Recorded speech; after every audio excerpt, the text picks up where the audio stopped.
na 20 pesos ang kilo ng bigas. At syempre dahil hindi naman totoo yung pangako na yon, pambobola lang naman yon sa mga tao, hindi nila kayang i-sustain, ay tinigil kaagad ng May 2, lumabas naman yung complaint ko kay Congressman. Oh, grabe, no? Tama. Pagkatapos nung kapalpakang 20 pesos, alam mo, sobrang palpak nung 20. Kung sino mang animal na nagsuggest niyan sa Pangulo o kung idea man niya ni Marcos, ay sobrang palpak. Whatever angle, ano mang anggulo mo tignan, palpak yung 20 pesos na bigas. Bakit? Mantakin mo nasa isang lugar. So, ibig mo bang sabihin, ang anak lang ni Marcos ay yung mga taga Cebu. Doon pa lang sablay na eh. Sabihin na natin, let's all assume na sinasabi niyang 20 pesos na bigas ay isang promise fulfilled. Okay, yan yung sinabi nila eh. Promise fulfilled daw yung 20 pesos na bigas. First of all, kung promise fulfilled dyan, ikaw mismo, kinontra mo yung sinasabi mo. Ano ba yung sinabi mo? Sinasabi mo na hindi ko pinangako yan. Ang sinasabi mo, aspiration mo lang yan. Ibig sabihin, pangarap mo lang yan. Okay? At dinideny mo na pinangako mo may 20 pesos na bigas. So doon pa lang, conflict na kagad yung conflict statement na kagad, nagko-contradict na siya sa isa't isa. Second, so doon muna, maganda rin yung punto ron ni Banat Bay, 'di ba? Kasi nung sinisingil na si Bongbong Marcos tungkol dun sa 20 pesos na pangako niya, 'di ba sinabi niya wala naman daw siya ipinangako na 20 pesos kada kilo ng bigas. Ang sinasabi lang daw niya, pangarap lang daw niya 'yon na magkatotoo. So, kumbaga, walang malayong mangyari 'yon kasi nangangarap lang, 'di ba? So, kumbaga, hindi naman sa sobrang layo, pero in reality talaga dito sa Pilipinas, napaka-imposibleng ma-achieve mo yung at 20 pesos na bigas kada kilo since nabubuhay lang tayo hindi talaga sa pagtatanim. Since agricultural country tayo, hindi talaga yun yung pinaka main source na pinagkukuhanan natin ng bigas. More on tayo importation.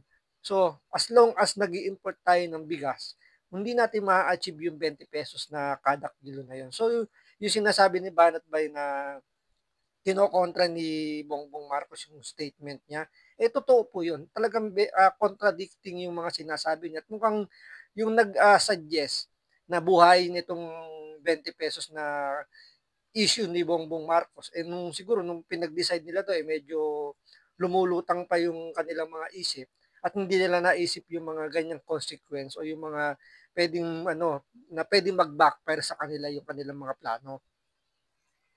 Kung bakit doon lang sa isang lugar. Ibig lamang pong sabihin nun, hindi talaga na-fulfill yung sinasabi mong 20 pesos na bigas sa Pilipinas. Sana ang sinabi mo, 20 pesos na bigas sa Cebu. So doon, pangalawa, palpak na naman. Pangatlo, biglang isang araw lang, opening lang. Ang inang yan. Hindi mapapamura ka talaga eh. Hindi ko minumura si Marcos mapapamura ka bilang expression mo na tangina, ano to, ginagago nyo ba kami? Mantakin mo, opening. Okay, ito na ang 20 pesos na bigas. Sabay, bukas wala na yan Ngayon lang yan. Hindi lang pala location ang limited, pati pala yung time limited, isang araw lang. Anak ng wewe, Gago! Kaya ngayon mga loyalistang vlogger, ang sinisisi ngayon yung COMELEC. Kasi nagbigay yung COMELEC ng guidelines dun sa parang pinahinto nga yung pamimigay o yung pagbebenta ng 20 pesos na kada kilo ng bigas dahil pwedeng magamit to as vote buying. Di ba tinigil nila yung ayuda yung pagbibigay ng limos sa mga kababayan natin. So ipinasok nila yung 20 pesos na kilo kada bigas. Dahil ang makikinabang dyan ay yung mga kandidato ng alyansa. Dahil yung bali-balita nga, di ba, may yung mga pinaglagyan ng bigas, may picture ni Bongbong Marcos. At hindi lang basta, na picture, hindi lang printed, talagang colored, na napakaganda ng pagkakagawa.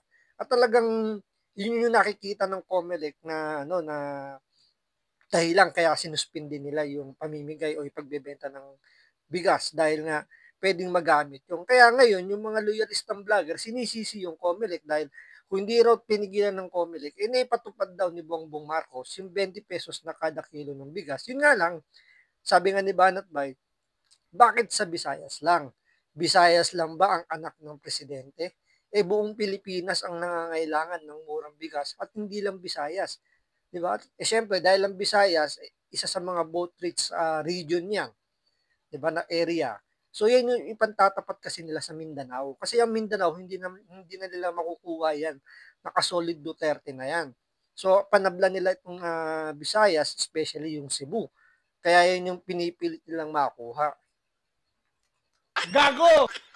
So, in other words, Philippines, people of the Philippines versus Atty. Claire. Palpak sobra yung 20 pesos na bigas. Kaya tuloy biglang, kailangan natin ng pangtabo na issue dyan. Sino? Si Congressman Pulong.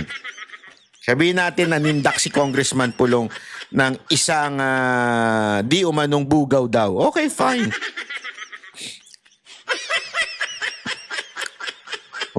Mantangin mo, February nangyari yung sinasabing krimen, ina-accuse, tapos ngayon lang lalabas ng May. Anong ginawa nyo all throughout the April, February, March, April, tapos biglang lalabas ngayong May? Ano to? Hindi, pag-iisipan muna namin. Bago namin i-demanda, pag-iisipan namin na mahabang-mahaba. Ano ba yung kaso? Akala mo matinding kaso eh. Wala nang naman, inambangan lang naman. Hindi ko sinasabing tama pero para mag-isip ka ng 2 buwan, mahigit. Ang kaso mo lang naman, inambangan ka lang naman. Wala naman nasaktan. Mantakin mo ang kwento pa niyan, ang dami-daming tao doon. Kita nyo, hindi nagre-react. Kasi talagang may problema. Meron problema ang ginawa. Baala na po kayo. Basta, naikwento ko na po sa inyo yan. So, whatever, the point here is halatang halata that the things na nilalabas na kasinungalingan nitong kampo ni Marcos, walang iba kundi isang diversion. Diversion sa mga totoong issue. Ano ba yung totoong issue? 1, yung budget na may blanco. 2, yung hindi dumaan na due process kay Pangulong Duterte. Yung pag-kidnap. Mantakin mo kidnapin ng isang presidente. Alam mo, dinaig nyo pa yung ginawa kay Marcos Sr. Hindi nyo ba naiisip to? Dinaig pa nila. Yung kay Marcos Sr., taong bayan na nagpaalis kay Marcos Sr. Dito, yung bata lang ni Torre. Kayo-kayo lang. Diba? Ako talaga, mag-aantay talaga ako na one day singilin ng hustisya itong si Torre. Sa totoo lang to.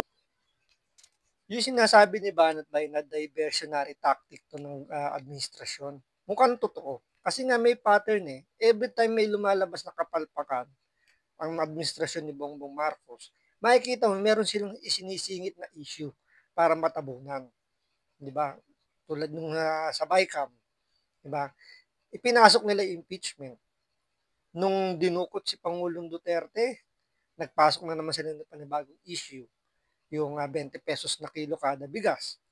Dahil ngayon pumuputok na naman yung issue nung itong kay Lisa Marcos, ipinasok naman yung kay Pulong Duterte na kung saan sinasabi nga ni Banat Bay, February pa 'di ba? 2 buwan nang lumipas. So bakit hindi kaagad yung hinukay?